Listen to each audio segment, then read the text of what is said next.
Bem-vindos ao Tranquilamente, um espaço que nós vamos conversar de uma maneira leve e profunda sobre comportamento, emoções e bem-estar. Eu sou Adriana de Oliveira, sou psicóloga, doutora em ciência do comportamento e ao longo dos episódios nós vamos estar explorando juntos temas que fazem parte do nosso dia a dia, desde os desafios emocionais que nós precisamos lidar até as estratégias para a gente poder viver com mais equilíbrio e tranquilidade. Olha só, hoje eu quero conversar com vocês sobre regressão psicológica ou regressão emocional. É muito comum quando a gente ouve a palavra regressão. Essa semana eu entrei no Spotify para tentar procurar episódios, podcasts com assunto. Quando eu coloquei regressão, apareceu vidas passadas, vidas passadas, vidas passadas. A gente fala pouco sobre a regressão psicológica, sobre o que é eu regredi no meu desenvolvimento, digamos assim. E isso aqui é mais comum do que a gente imagina. Deixa eu te dar alguns exemplos. Você já viu uma criança voltando a fazer xixi na cama depois que o irmão nasce? Isso é um tipo de regressão. O adulto que entra ali na meia-idade, que entra numa crise de meia-idade, e a primeira coisa que faz é trocar o guarda-roupa, e a pessoa sai dos 50 anos para os 25, de um dia para a noite. Às vezes a roupa, às vezes o comportamento. Isso pode ser um processo de regressão. A pessoa está regredindo psicologicamente. Ou mesmo um adolescente que passa, sei lá, por uma situação de violência, de bullying na escola, e esse adolescente volta a ser criança, começa a ter comportamentos mais infantis do que ele tinha. Quando a gente vê isso acontecendo, o que a gente vai estar falando então é sobre regressão psicológica, e é sobre isso que eu quero conversar com você hoje. A primeira pessoa a falar desse tema foi o Freud. Então, Freud vai ser a primeira pessoa a trazer o assunto, né? Falar sobre o que seria regressão psicológica. Quando Freud vai trabalhar esse assunto, ele vai colocar isso como um mecanismo de defesa. Então, o que aconteceria? Esse seria um mecanismo de defesa que nós vamos utilizar para lidar normalmente quando a gente entra num volume emocional muito intenso. A gente começa a não dar conta de lidar com aquele volume emocional. O Freud fala, bom, nesse momento, para se defender, nós vamos para um lugar de segurança emocional. Nós vamos para um lugar que a gente consiga sair daquele turbilhão que a gente está vivendo e a gente vai para um lugar que a gente se sente seguro. Isso vai acontecer, então a gente vê isso acontecer em vários momentos. Isso é um mecanismo de defesa. Então, o Freud vai ser a primeira pessoa que vai falar sobre isso. Olha só, entendam uma coisa. Uma das coisas que eu tenho falado ultimamente é que eu queria que a gente parasse de contar a nossa idade somente pela cronologia, né? O ano que eu nasci, e a gente começasse a contar a nossa idade pelo nosso momento de desenvolvimento, de repertório de desenvolvimento. Porque olha só, o que acontece? A gente não faz muito isso. E aí, a cada idade que a pessoa vai chegando, a gente vai esperando que ela se comporte de uma determinada maneira. Por quê? O que eu acho que é importante de você entender? Do momento que o embrião é formado, que aquelas duas células se encontram, até o momento da nossa morte, nós temos uma curva de desenvolvimento. Nós vamos ter vários ciclos de desenvolvimento. O que significa na prática? Que cada faixa etária que eu tô, é esperado que aconteça mudanças fisiológicas, cognitivas, emocionais, sexuais. E a partir dessa maturação, eu consigo viver coisas novas nesse lugar, porque eu estou no momento de desenvolvimento. Só que a gente não lembra, a gente não pensa muito nisso. As mudanças de fases que a gente vivencia, normalmente elas são vivenciadas com muita ansiedade. Então, a pessoa que está saindo do ensino médio, depois de estudar 10 anos naquela mesma escola, de conversar 10 anos com aqueles mesmos colegas, vai para uma universidade pública, vai sentir ansiedade, vai se sentir inseguro, vai ter medo. Então, essas emoções são normais de acontecerem nesse processo. O casal que está lá, muito tempo casado, casamento super ajustado e de repente eles decidem ter um filho. A chegada desse filho tira essas pessoas de uma fase e coloca elas para outra. Como que a gente marca essa troca de ciclo? Ansiedade, insegurança, eu vou dar conta, eu vou conseguir. Dependendo da mudança de ciclo que a gente esteja vivendo, a gente pode vivenciar um luto. Então, a pessoa que era solteira, uma solteirice muito intensa e casa, precisa mudar algumas coisas. Ela precisa vivenciar um luto de uma pessoa, porque agora ela vai ser outra. Agora ela é uma pessoa casada. Um casal que é sem filhos e começa a ter filhos, a vida daquela pessoa muda. O que significa que era o meu carro limpo e o meu sofá sempre impecável? Aquilo ali acabou. Essa mudança produz o quê? Ansiedade, insegurança. É normal, todo mundo se sente assim. É muito difícil você estar entrando e saindo de um ciclo sem vivenciar um luto pelo término daquele momento da sua vida, ou mesmo todas as emoções que significa você entrar num novo ciclo. Isso acontece com todo mundo. E o que normalmente nós fazemos? A gente sustenta. A gente vai com medo mesmo. A gente está com medo na primeira entrevista de emprego e a gente faz ela com o coração acelerado e a gente arruma o trabalho e depois a gente resolve essa emoção. O que a gente faz, não é? No namoro que vai caminhar para um casamento, tá medo. E aí, é isso mesmo que eu quero? Não é isso que eu quero? Só que normalmente esses momentos a gente sustenta e a gente atravessa. Então, muitas pessoas decidem ter filhos apesar delas terem medo do que pode acontecer. Então, a gente atravessa. O que acontece aí, nas nossas muitas travessias emocionais, a gente vai vivendo etapas diferentes da nossa vida. O problema é que na prática, a gente tem lá uma linha de desenvolvimento acontecendo. Desculpa, vamos lá. O que acontece é que na teoria, nós temos uma linha de desenvolvimento acontecendo. Por que eu quero dizer na teoria? Primeiro porque eu tenho uma média, então eu vou falar de uma média desse desenvolvimento, desses ciclos e dessas etapas. E normalmente a gente vai pensar nessa curva, nessa linha, sem muitas intercorrências. Então a gente imagina uma infância tranquila, uma criança bem nutrida, que depois vai estar num contexto de adolescência que vai ser emocionalmente, vai ter muito suporte. Depois eu vou falar de um jovem que vai ser incentivado na sua autoconfiança e cada etapa vai vindo e eu tenho uma linda curva de desenvolvimento acontecendo. Na teoria é assim. Na prática, nem sempre é assim.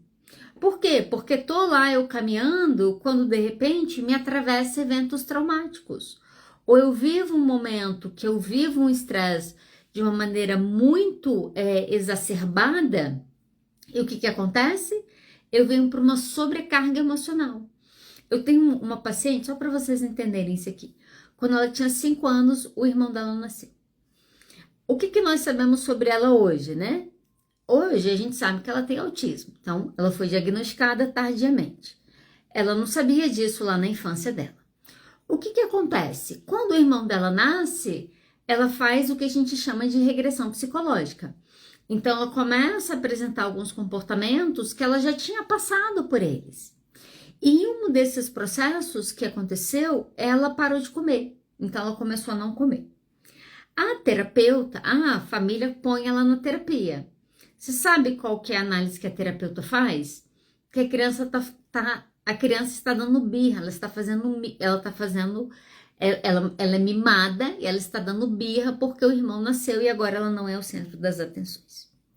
Só que se a gente for pensar, uma criança autista que está vivendo 5 anos da vida dela, num ambiente tranquilo, com pais que cuidam dela, ela tem tudo tranquilamente, e daqui a pouco chega um bebê que grita, que estressa o ambiente.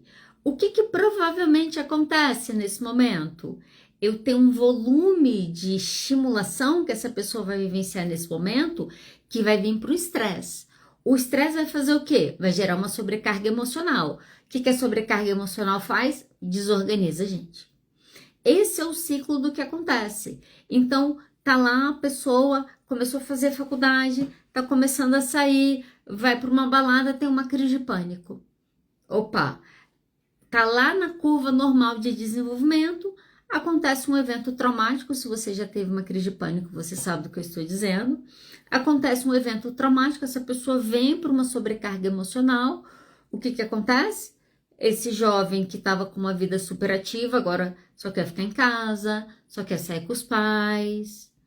Quando esse volume emocional acontece, a gente vai se defender. E aí, nessa defesa, que é o que Freud vai propor, a nossa defesa é: eu preciso ir para um lugar que eu tô seguro. Tá, deixa eu te dar um exemplo disso aqui. Imagina que nesse momento, seja lá onde você estiver agora, me ouvindo, começa uma chuva. E começa uma chuva tão torrencial, que essa chuva arranque o teto. Se estiver num prédio, acabou, a chuva levou 5 andares em cima de você, levou o seu teto. Eu tenho certeza que nesse momento você vai ficar desesperada.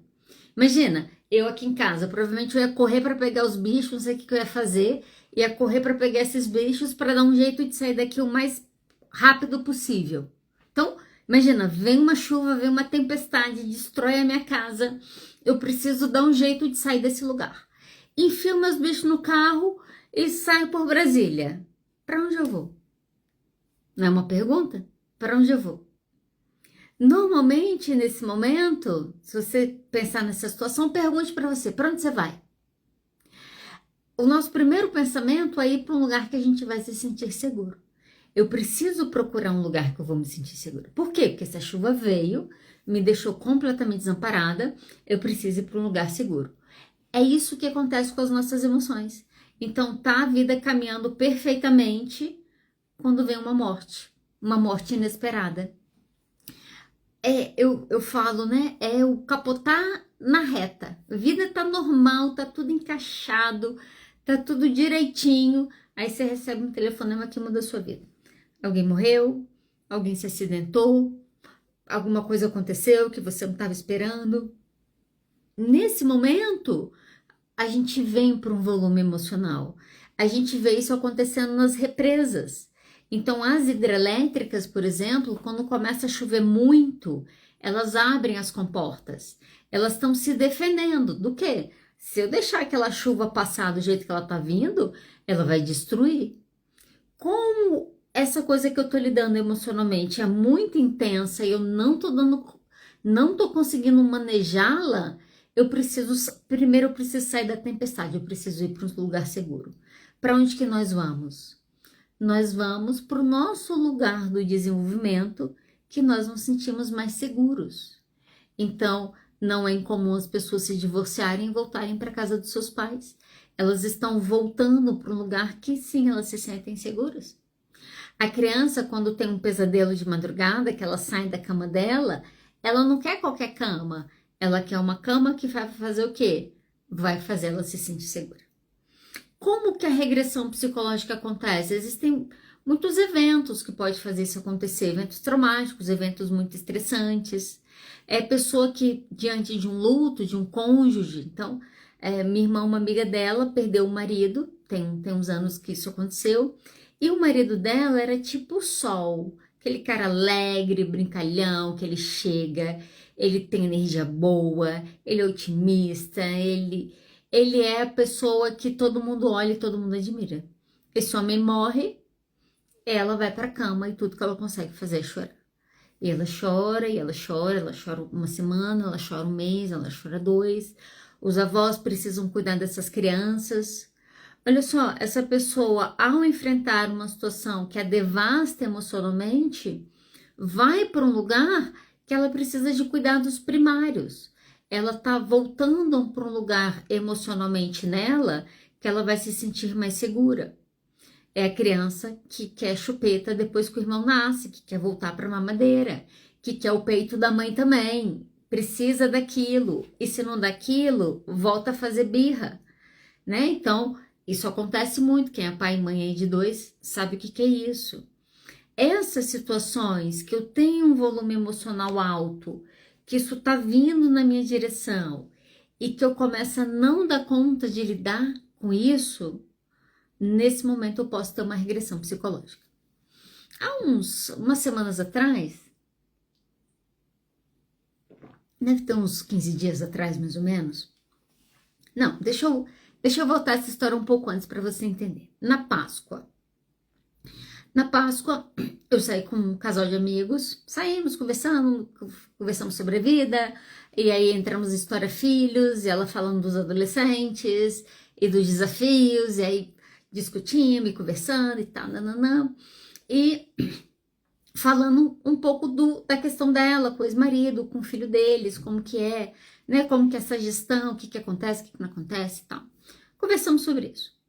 Passaram-se 10 dias, eu acordei um dia como se nada tivesse acontecido, seria só mais uma terça-feira na minha vida, e uma das primeiras mensagens que eu recebo é: o ex-marido de fulano morreu, que era essa minha amiga.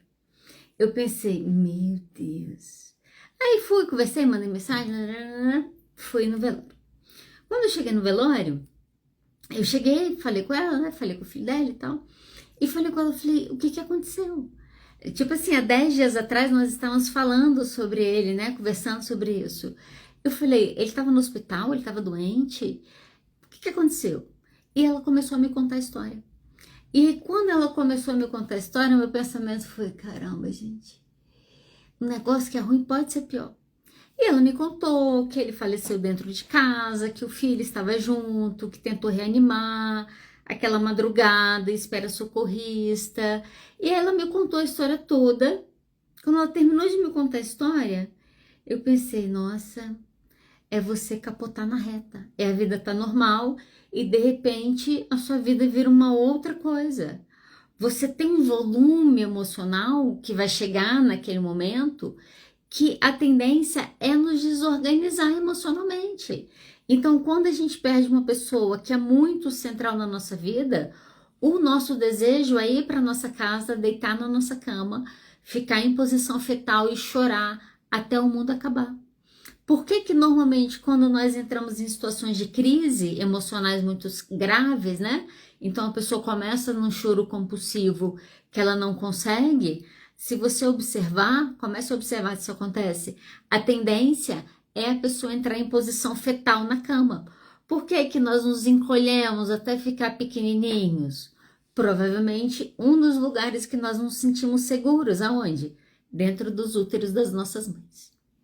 A regressão psicológica, ela não é um fenômeno tão anormal, ok? Então, ela acontece. O Jung vai defender, na verdade, que esses momentos de regressão são também momentos de oportunidade para aquele indivíduo se reorganizar naquilo que ele vai voltar a ser. Mas o que nós sabemos é que quando a gente lida com volume emocional de tamanha intensidade, a tendência é que a gente entre numa desorganização.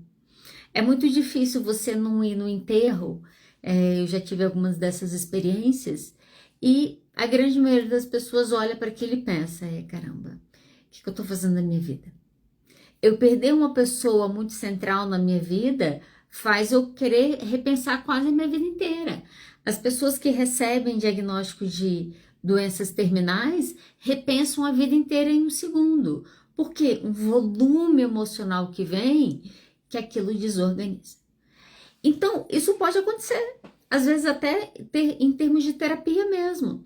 Você está caminhando com um paciente, ele está num determinado lugar você já avançou numa série de outras coisas com ele, de construção, de habilidades, de repertório, e ele passa por um evento muito estressor, sei lá, uma demissão ou um término no casamento que estava se fortalecendo para dar certo e não deu, e essa pessoa parece que ela regride 2 anos em terapia. E na verdade, essa regressão que essa pessoa faz é a tentativa da mente dela, né?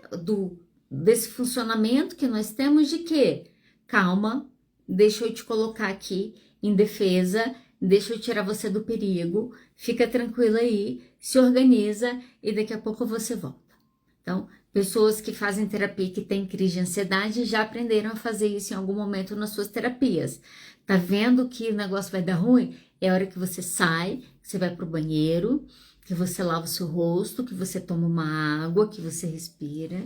Olha só, isso que nós às vezes aprendemos a fazer com a gente, quando o negócio é muito intenso, a gente vai fazer isso de uma maneira muito inconsciente. A gente vai se proteger desse volume emocional e a gente vai dar um jeito de fazer isso. A questão é, se o meu filho de 5 anos passa a se comportar como se ele tivesse 2, eu preciso fazer alguma coisa a respeito disso. Ou se o meu filho jovem, que já estava quase saindo de casa, agora voltou a me gritar do quarto, mãe, pega água para mim, como se tivesse 12 anos, opa, eu preciso fazer alguma coisa com isso. Às vezes, gente, até mesmo em relacionamento, tá? Então, às vezes dentro de um casamento acontece um evento muito estressor e um dos cônjuges pode vir para uma regressão psicológica em termos de comportamento. Então, estava tudo funcionando bem, sai, passa por um evento, agora a pessoa fala, não quero isso, quero mudar, quero outra coisa, quero... né? Ela entra para esse lugar que ela quer uma vida mais jovem, ela quer renovar o guarda-roupa dela, ela quer sair de segunda a sexta, ela tem uma mudança de comportamento, ok? O que nós fazemos? Então, eu quero caminhar e começar a caminhar para o nosso final para falar o que a gente faz, né? O que a gente faz quando a gente vê, o que a gente faz quando é nosso filho chorando de morrer e querendo chupeta e a gente às vezes quer dar chupeta porque a gente só quer que ele pare de chorar mesmo, porque a gente não tá aguentando mais. Como que a gente lida com essas situações? Então, quero caminhar daqui para o final falando sobre isso, ok? A chance disso acontecer é alta, ok? Todos nós estamos sujeitos a passar por eventos que sejam eventos muito estressores ou eventos que vão nos produzir situações de luto ou eventualmente de trauma. A gente vive num país perigoso, essa é a realidade, ok? Então isso pode acontecer. Quando isso acontecer, a gente precisa entender como que nós vamos reagir a isso. Porque a nossa reação faz toda a diferença de como que aquele outro vai lidar com isso. Olha só, na série Adolescente, uma das discussões que a série levantou foi: você sabe o que os seus filhos estão fazendo? Você sabe o que os seus filhos estão consumindo nas redes sociais? Por que não? Ok? Não sei se eles chegaram tão longe nessa pergunta, mas eu chego nessa pergunta. Por que não? Por que as pessoas, ao estarem numa situação de fragilidade, elas não nos procuram? A gente precisa se perguntar isso. E eu vou te responder isso aqui, ok? Quando uma pessoa passa a apresentar um comportamento diferente do esperado para a idade dela, a nossa primeira reação é crítica. Então, uma pessoa numa crise de meia-idade que aparece de jaqueta de couro, que eu acho que hoje em dia não tá nem na moda isso, né? Isso era quando eu era criança, e motoca. Então, a pessoa aparece de moto e jaqueta de couro, aí você fala, ai, você é infantil, porque você agora tá trocando a sua vida pela adolescência, e nós criticamos essa pessoa. Ou o menino que tá chorando porque ele quer o colo do pai, enquanto o pai tá tentando acalmar o bebê, e ele grita com esse menino para tentar controlar, e esse menino mija nas calças, esse pai fica nervoso e fala, você tem que ser homem, você já é um menino, por que você tá chorando desse jeito? A gente acredita que lidar com emoções dessa maneira é eficaz, tanto que nós fazemos isso. Uma das maneiras que nós mais respondemos a comportamentos que nós não gostamos é criticando eles. A gente faz isso. Só que ao lidar na crítica, o que vai acontecer? Ou você potencializa o estado de fragilidade daquela pessoa, então aquela pessoa estava te procurando para pedir ajuda, aquela pessoa está num comportamento que você tinha que ter chamado ela e falar, então me conta, o que está acontecendo? E você não fez isso? E aí na nossa crítica, porque a gente acha que esse é o jeito certo de lidar, a gente potencializa às vezes um estado emocional do outro lado que você não sabe como tá. Ou o fato do pai, para controlar a criança, grita mais com a criança, ele não entende que ele potencializa a fragilidade que aquela criança está apresentando. Então, como que eu lido quando isso acontece? Qual que é o jeito mais correto de eu lidar com isso? O primeiro jeito é entender o que aquele comportamento quer dizer. Se o seu filho de 5 anos tá chupando o dedo, tá querendo a chupeta de volta, a primeira coisa que você precisa entender é, opa, ele tá precisando de suporte. Ele está me dizendo uma coisa. O que ele está me dizendo? Que ele está numa fragilidade emocional precisando de mim nesse momento. Eu falo, né? Nós humanos verbais aprendemos a ouvir só o que nos falam. E aí a gente fica nesse mundo que a gente se comunica ainda mal, a gente fica tentando entender o que que o outro está dizendo, a gente fica interpretando o que que o outro disse, e a gente tem essa confusão. E a gente está tão apegado no que as pessoas dizem ou não dizem, que a gente esquece de ouvir todas as outras coisas que elas nos dizem, sem falar nada. Quando eu tenho uma regressão de comportamento, o que que aquela pessoa está me dizendo? Que ela está numa situação de fragilidade emocional, precisando de suporte. Ela regrediu. Quando você entende isso de antemão, isso vai te ajudar a lidar melhor com a situação. Não é frescura, não é birra, não é infantilidade. É o quê? Eu estou numa situação de fragilidade emocional e como que eu demonstro isso? Eu demonstro isso numa regressão. As pessoas nos mostram que elas não estão bem quando elas aumentam de peso muito rápido. Isso pode significar uma depressão, por exemplo. As pessoas nos falam que elas não estão bem quando o colega que participava de todos os happy hours agora nunca mais está presente. As pessoas nos falam com o comportamento dela, gente que não tem muito costume de escutar. Quando isso acontece perto de você, você precisa parar, olhar para o comportamento e falar, o que essa pessoa está me dizendo? Opa, ela está me dizendo que esse luto está sendo mais difícil do que a gente achou que ia ser. Ela está me dizendo que está muito intenso esse momento, que foi muito difícil o que ela pensou e ela está precisando de um pouco mais de colo. É a hora que você dá colo para o seu filho, que você fica mais perto mesmo. Olha só, naquele momento, o que que aquela pessoa precisa? Aquela pessoa precisa de suporte. Qual que é o cuidado que você precisa ter já nesse primeiro momento? Aquela pessoa precisa de suporte. Ok, esse suporte ele tem que ser temporário. É uma travessia emocional que essa pessoa vai fazer para ela aprender a lidar com aquilo ali. Quando o temporário se torna permanente, às vezes um estado que era só de fragilidade emocional pode se tornar um transtorno de dependência emocional ou de codependência, por exemplo. Então, a gente precisa tomar cuidado nesse lugar. Ok, analisei, vi que essa pessoa está precisando de suporte e estarei dando suporte nesse momento. Legal, o que que eu faço? É a hora que você acolhe, é a hora que você ouve, é a hora que a pessoa fala que é uma besteira, ela tá chorando por aquilo.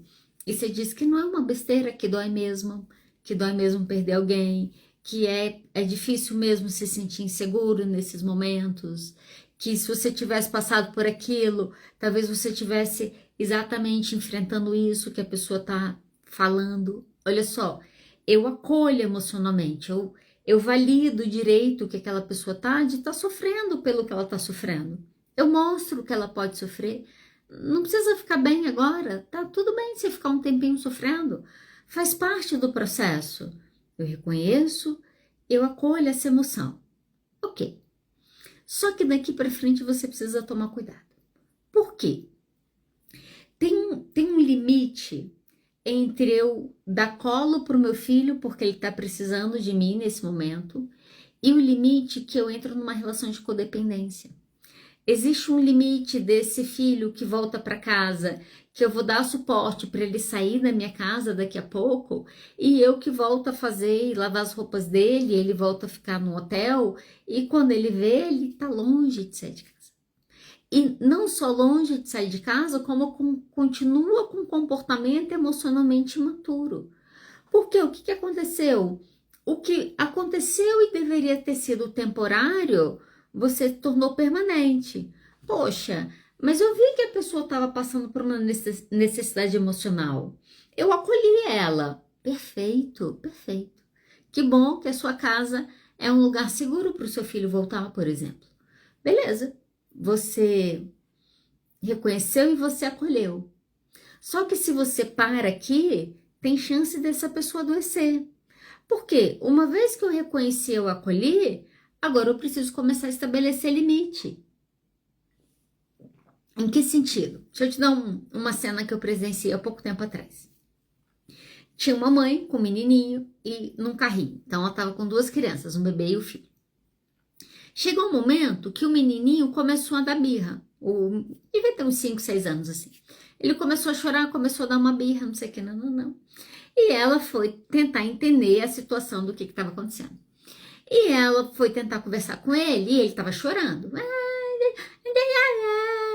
Aquelas coisas que às vezes a mãe entende, às vezes nem a mãe entende, né? Então, tava naquele momento que ele chorou. E aí foi muito interessante porque ela tava ajoelhada assim, né? Agachada, olhando para ele. E ela virou para ele e falou assim: olha só, eu entendo que deva estar doendo muito o que aconteceu. Acho que ele tinha caído, alguma coisa assim. Aí ela falou: mas se você não conseguir se acalmar, eu não vou conseguir entender. E o que você está me dizendo é uma linguagem no bebê. E você é um menino, você sabe falar. Então, quando você se acalmar, você vai me contar o que está acontecendo para eu te ajudar. Olha só, isso é um limite. Você coloca um limite naquela criança, que é o quê? Eu entendo que você está chorando, eu entendo que está doendo nesse momento, né? Eu sei que está muito ruim o que está acontecendo agora, mas você vai ter que falar. E às vezes, olha só, você sabe o que o seu filho quer, às vezes ele quer o colo. Ah, mas eu vou ter que deixar ele pedir? Sim. Por quê? Porque nesse momento você está ensinando para ele que ele tem 4 e não 1 ano. Então, eu acolho, eu reconheço, eu acolho, mas eu preciso colocar limite para aquela pessoa entender que, ok, vim pro colinho, ok, regredir, faz parte esse momento. Mas você precisa continuar com as responsabilidades da idade que você tem, seja ela qual for. Se é a criancinha, é conversar quando ela quer falar, é pedir as coisas quando ela precisa. Se é o adolescente, é ter as responsabilidades que ele tem na casa dele, por exemplo, né? Uma hora a vida precisa voltar, e a vida vai voltar da onde? Voltei para os 4, vou começar nos 4 de novo? Tem que começar de onde você parou. É hora que a gente volta. Reorganizei, agora eu volto para onde eu estava para continuar. E isso às vezes não acontece pela falta de limite dos cuidadores, sejam eles quem forem. Por quê? Cuidam ao tal ponto, a falta do limite não ajuda essa pessoa a caminhar. Então, isso se torna um grande problema. Aí você tá me ouvindo e aí de repente você passa por isso na sua casa e você pensa, gostaria que fosse tão simples assim. Porque às vezes você tá tentando colocar o limite, mas quando vem a tentativa de limite, às vezes vem a chantagem emocional. Ah, mas tal coisa aconteceu. Ah, mas eu tenho me sentindo mal tantas vezes. Ah, mas ele não. E aí na chantagem emocional, que a gente às vezes nem vê como isso, mas é isso, a gente recua. E ao recuar, você mantém a pessoa num estado que ela tá, que ela já estava precisando sair. Quando isso acontece, e aí você fala, tá, e como que eu lido com a chantagem emocional? É relativamente simples, tá? Na prática não tão simples. Mas o que você precisa fazer com a chantagem emocional? Olha, quando você me diz isso, você tá falando que realmente você não tá conseguindo mais sair desse lugar como acontecia, né? Então, se você tá me dizendo que eu não posso sair de casa porque você não dá conta de ficar em casa sozinha, você tá me falando então que você tá precisando de ajuda nesse momento. Quando começa a chantagem, que o pai, ou a mãe, o cônjuge, ou o filho se vê nesse lugar de quase manutenção dessa regressão psicológica, o correto na manutenção do limite é, bom, se isso está acontecendo, então agora está na hora de você procurar ajuda profissional, porque aí não está saudável. O momento de regressão, ele precisa ser temporário. Quando ele começa a não ser temporário, a gente começa a ter um problema. Deixa eu falar, abrir um parênteses de 2 minutos aqui, me dê essa paciência. Rapidamente, bebê reborn, vou falar sobre bebês reborns, né? Reborn, uma coisa assim. Na próxima semana eu vou estar falando sobre isso. Só que o que a gente começa a ver já acontecendo? Ah, não, é uma brincadeira, né? As mulheres estão brincando de boneca. Qual que é o problema das mulheres brincarem de boneca? Eu vi algumas pessoas falando que muitas pessoas que isso é um processo de cura emocional para mulheres que não conseguiram ter filhos. 2 propósitos lindos, que quando eles se tornam problemáticos? Quando não mantém um limite. Então, na hora que a mulher que tem um bebê que é uma réplica quase perfeita de um ser humaninho, chega num pronto-socorro para pedir atendimento, o que aconteceu? Ela perdeu o limite. Olha só, a regressão chegou a tal ponto, se a gente for pensar em termos de regressão, então tem um luto, tem uma perda, tem uma maternidade, por exemplo, que eu não consegui viver, e eu vou lá pro bonequinho, eu vou lá pro bebê. Quando eu pego esse bebê e eu começo a viver esse bebê, eu tô numa regressão. Até aí não tem grandes problemas. Mas aí quando a minha regressão começa a fazer eu confundir realidade com fantasia, aí a gente começa a ter um problema, entendeu? Vou falar mais sobre esse assunto semana que vem, tá? O ponto é, a regressão precisa ser temporária, precisa ser uma travessia. Cheguei nesse momento que eu não tô conseguindo sair do lugar, tá na hora de você procurar ajuda profissional.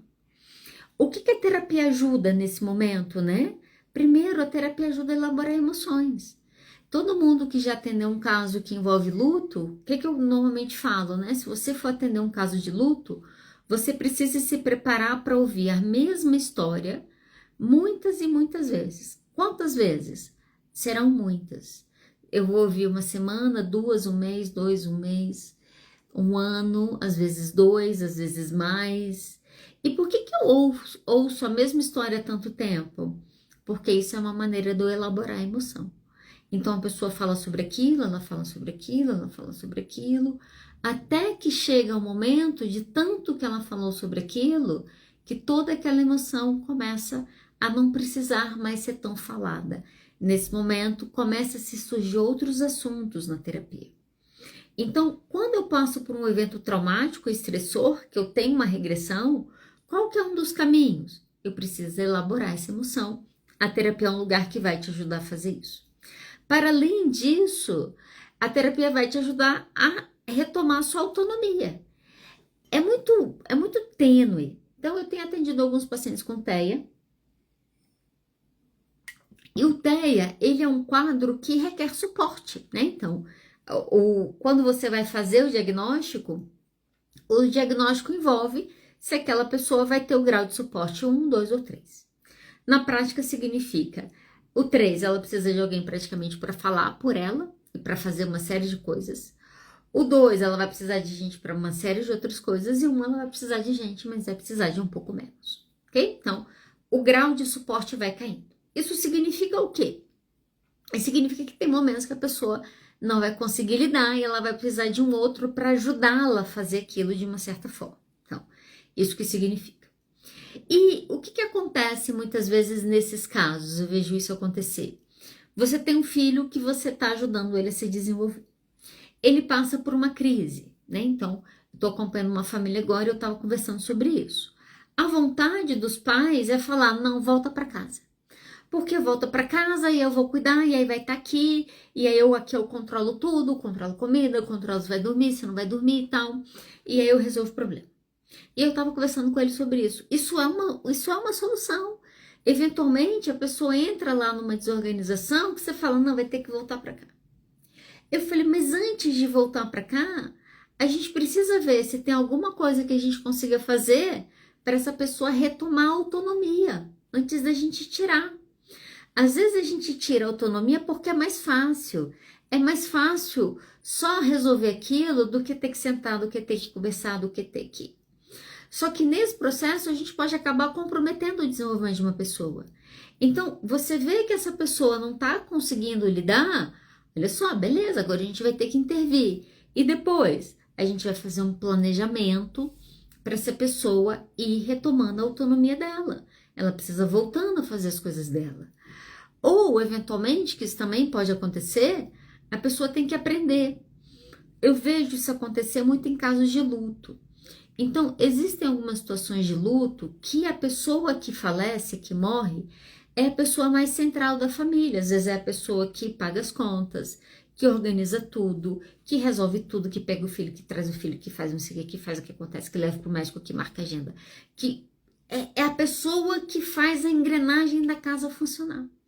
Essa pessoa morre. De um dia para o outro, você arranca a engrenagem no negócio. Aí um monte de gente fica igual umas baratas tontas, não sabe nem o que faz. Porque o que vai acontecer naquele momento? aquelas pessoas vão precisar ter outros papéis.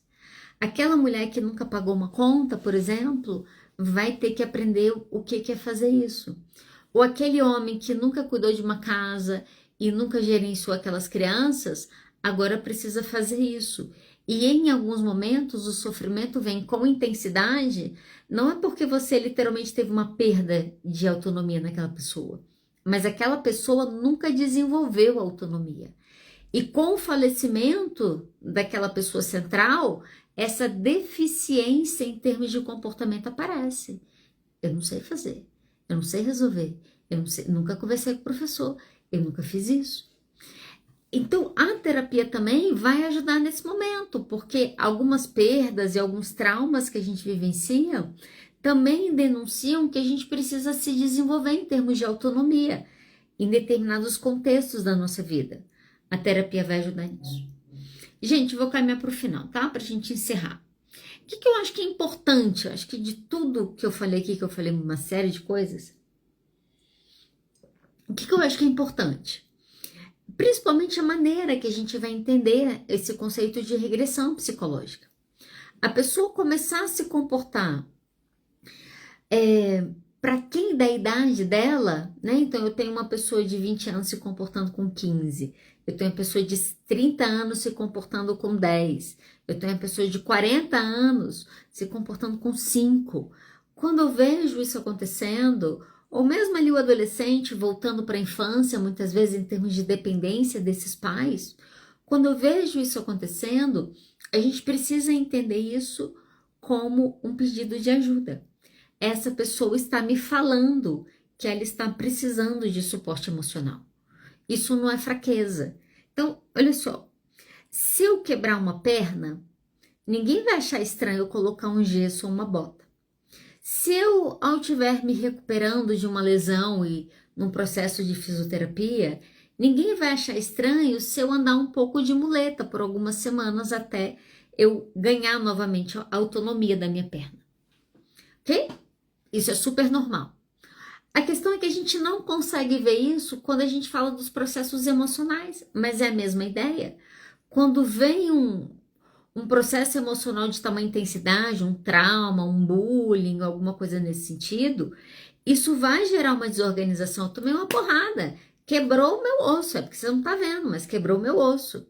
Nesse momento, o que eu preciso? Eu vou precisar de suporte, eu vou precisar da terapia, eu vou precisar da muleta um pouquinho, eu vou precisar processar aquela queda que eu nem imaginei que ia chegar naquele momento, aquela morte, aquela perda, aquele novo problema que agora eu tô tendo que lidar. Eu vou precisar de ajuda para pensar sobre isso, para falar sobre isso. E o que vai acontecer? E aí eu vou passar por isso. Quando eu sou o suporte, a gente precisa ser sempre temporário. Então, eu vou para a vida do outro para ajudar ele a fazer uma travessia. Ele vai atravessar uma ponte. Quem vai ser a ponte? Eu vou ser a ponte. Eu vou ajudar ele a fazer aquela travessia emocional naquele momento. E depois? E depois ele vai seguir. A gente não pode, e esse é o cuidado, fazer com que esses eventos traumáticos e esse suporte que chega se torne a moradia dessas pessoas. Quando isso acontece, normalmente essa pessoa vai adoecer.